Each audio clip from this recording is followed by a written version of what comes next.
রোজা রেখে টুথপেস্ট দিয়ে ব্রাশ করা যাবে কিনা বলেন, যাবে কি যাবে না? যাবে, কে কে হাত তুলুন তো দেখি।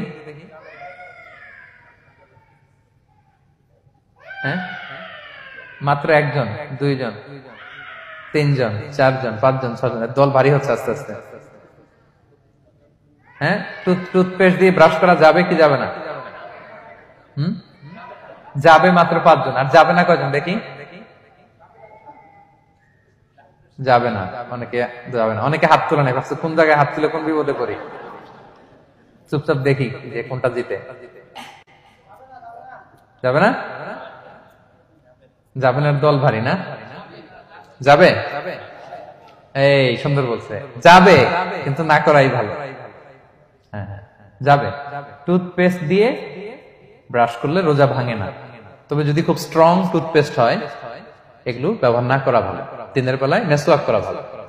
হ্যাঁ, মেসওয়াক করলে ওইটা সবচেয়ে সেফ। তবে যদি আপনি টুথপেস্ট দিয়ে ব্রাশ করেন আপনার রোজা ভাঙবে না ইনশাল্লাহ। কেউ কেউ মাকরু বলেছেন, কিন্তু আপনার রোজা ভাঙবে না।